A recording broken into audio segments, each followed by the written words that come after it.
खबरों की सही पड़ताल, हम दिखाएंगे देश के हर कोने का हाल, हर दहलीज पर करेंगे दस्तक, हर खबर पहुंचेगी अब आप तक।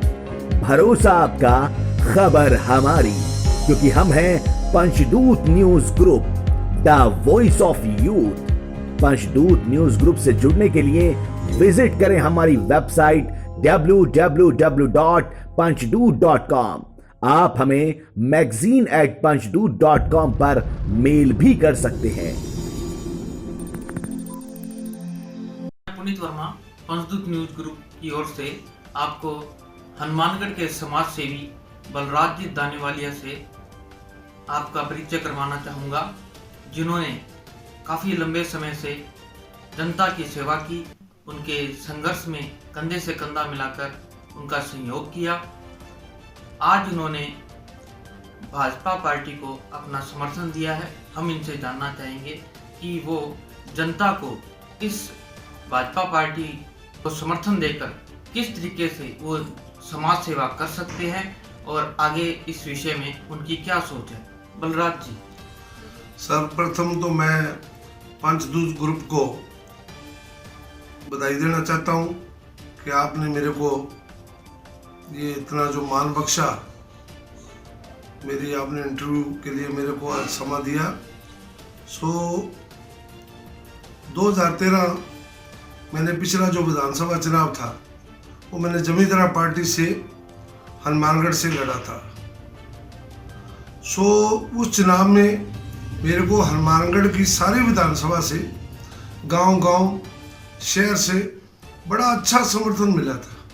उस समर्थन के कारण जो मेरे को वोट करीब 10,000 के करीब मेरे को वोट उस जनता ने मेरे को दी। सर्वप्रथम तो मैं उस जनता का भी बड़ा तहे दिल से धन्यवाद करना चाहता हूँ कि उस जनता ने एक छोटे से इंसान को इतनी बड़ी इज्जत बख्श कर जो विधानसभा में आम जनता के सामने पेश किया, उस जनता का धन्यवाद। उस चुनाव से पहले मैं जैसे 94 से 1994 में मैं पहली बार वार्ड नंबर 4 से नगर पालिका का चुनाव लड़ा था। उस चुनाव में मैं एक वोट से मेरी जनता, हाउसिंग बोर्ड की जनता ने मेरे को विजयश्री दिलाई थी। उस विजयश्री को देखते हुए मैंने एक प्रण किया था कि मैं स्पोर्ट्समैन था तो मेरे को काम करने में मेरे को खुशी होती है, मेरे में जुनून है भी मैं कुछ, एक उत्साह है। हाँ, एक उत्साह है कि मैं ऐसा काम करूं भी जो के वास्ते में जो जनता ने मेरे को ये जिम्मेवारी दी है। मैंने 5 साल लगातार वार्ड नंबर 4 और वार्ड नंबर 5 में एक ऐसी घटना घट गई थी कि विनय जी शर्मा थे पार्षद, उनकी डेथ हो गई थी उस टाइम 6 महीने बाद।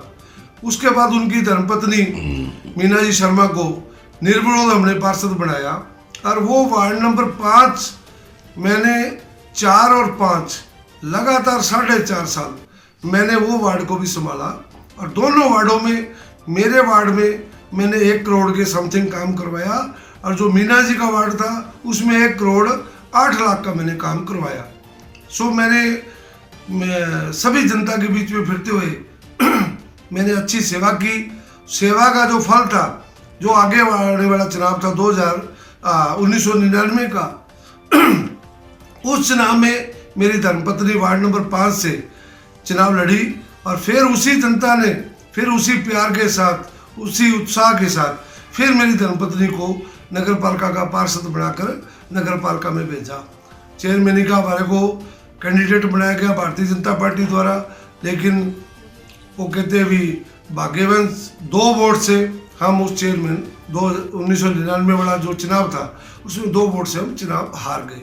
लेकिन हमने जो सेवा का बीड़ा उठाया था, जो जनता ने जिम्मेवारी दी थी, हम लगातार तब से लेकर अब तक मैं उसी ही लहर में, उसी ही उत्साह के साथ जनता की सेवा करता हूँ।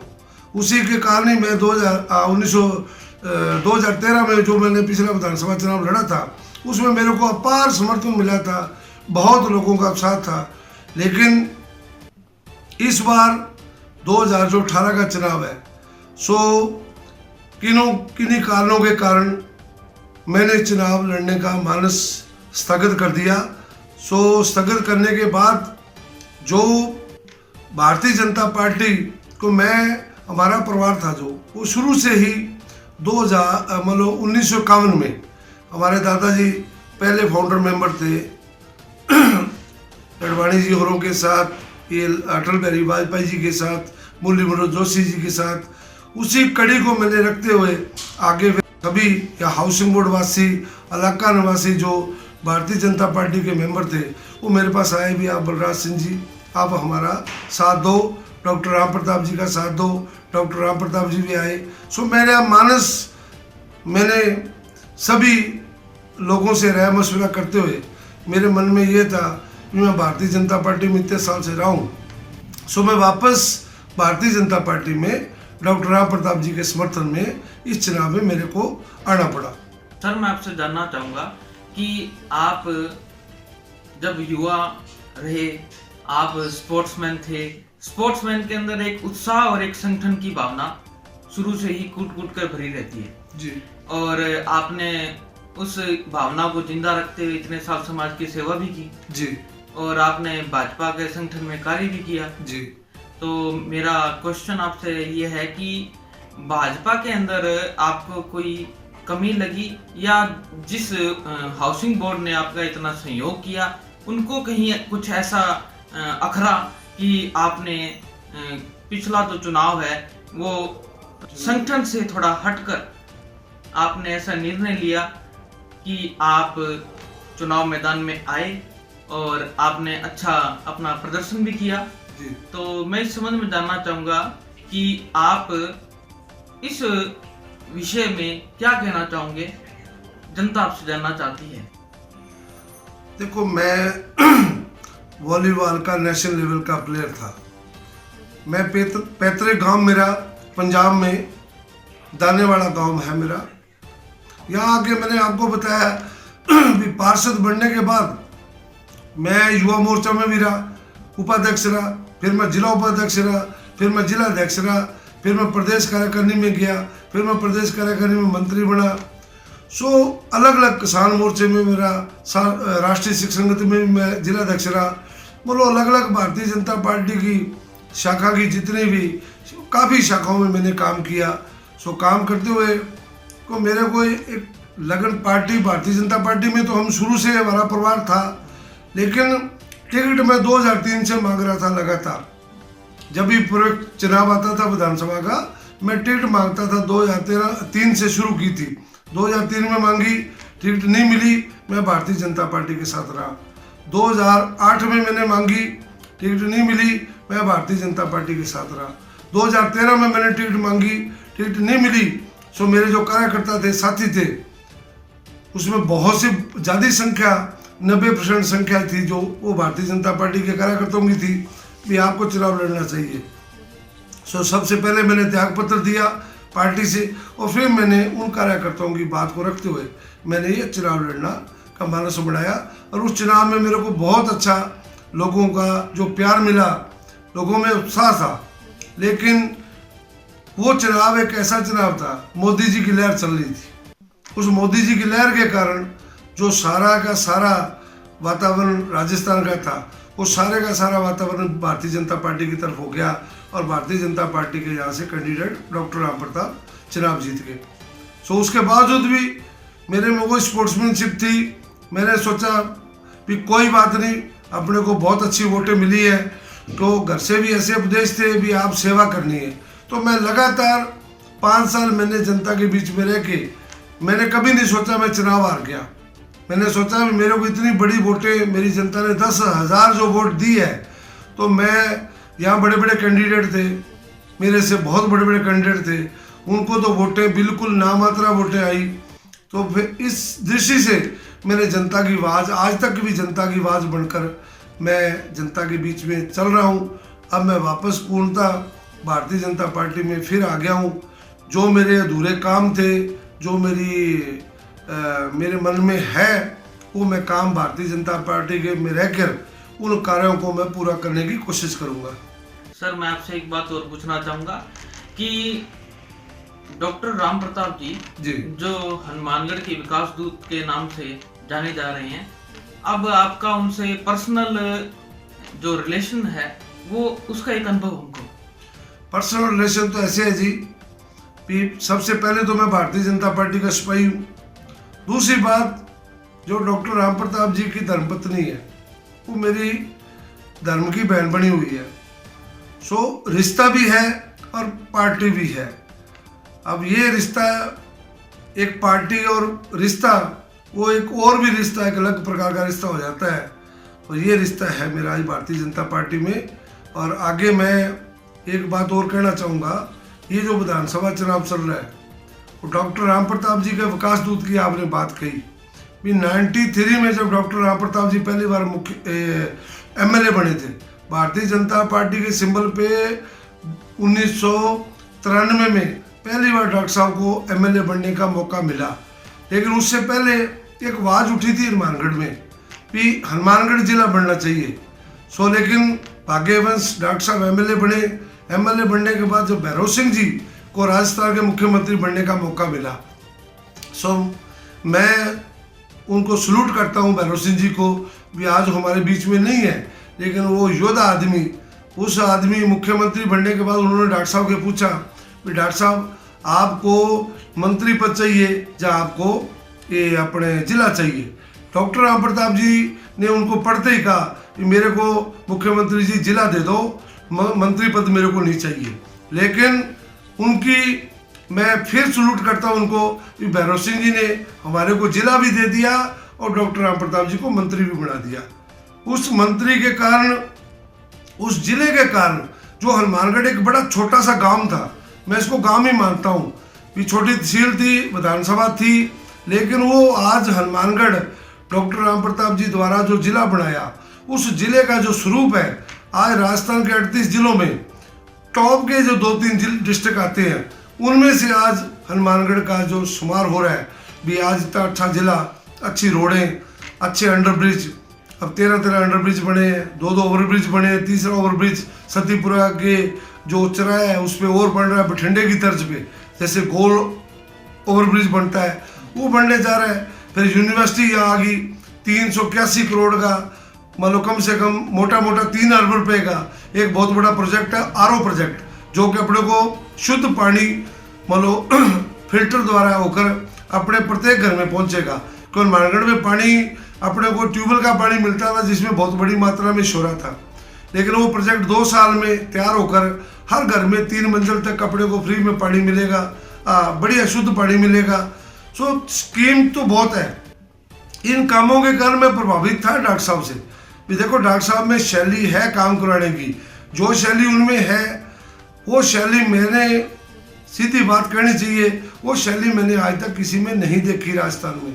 आज 200 विधानसभा है राजस्थान की, लेकिन मेरे ख्याल में इस 5 साल के कार्यकाल में जितना काम राजस्थान की 200 विधानसभा में हनुमानगढ़ में हुआ है, उतना विकास मेरी दृष्टि से राजस्थान में कहीं भी किसी विधानसभा में नहीं हुआ।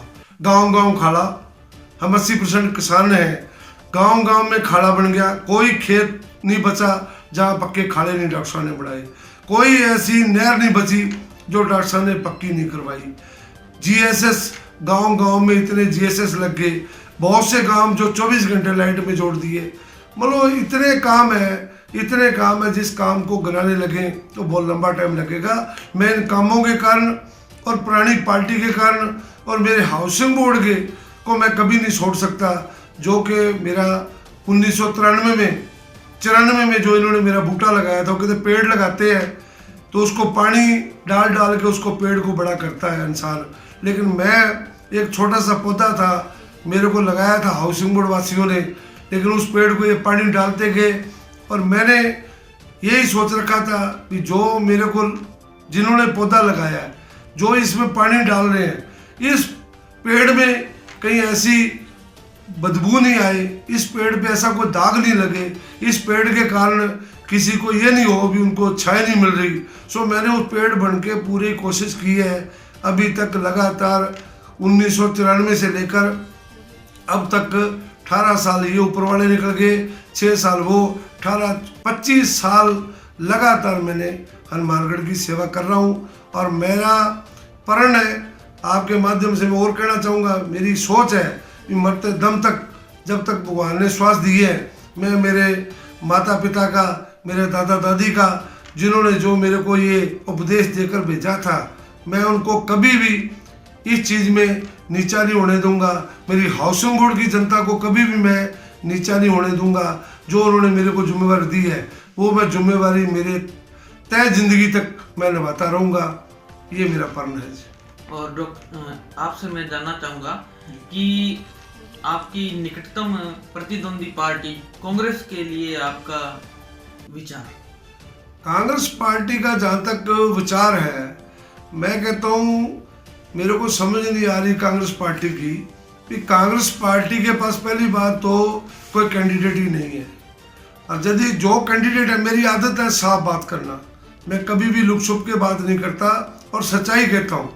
आज जो कांग्रेस के हमारे एमएलए के जो दावेदार हैं श्री विनोद कुमार जी, वो बड़े बड़े परिवार से हैं और 2 बार वो एमएलए रह चुके लगातार। पिछले डॉक्टर साहब के टर्म से पहले 5 साल एमएलए रहे, 5 साल एमएलए रह के वो मंत्री बने। मंत्री बनने के बावजूद भी उनके कार्यकाल में हनुमानगढ़ में ऐसा कोई कार्य नहीं हुआ जो कि वो दिखा पाए, जो वो गिना पाए। सो मैं नहीं मानता कि जो आज एमएलए बनता है उसमें शिक्षित होना बहुत जरूरी है। कोई शिक्षित होना, शिक्षा के बिना, तो जितने प्रोजेक्ट है वो टोटल प्रोजेक्ट सेंटर के हैं। आपने अपने क्षेत्र में कोई भी बड़ा प्रोजेक्ट लाना है, वो सारे के सारे प्रोजेक्ट जो है वो सेंट्रल सरकार के प्रोजेक्ट है। और जो आदमी पढ़ा लिखा होगा, जो आदमी मेहनत करेगा, जो आदमी दिल्ली के चक्कर लगाएगा, वो ही आदमी स्कीमें ला सकता है।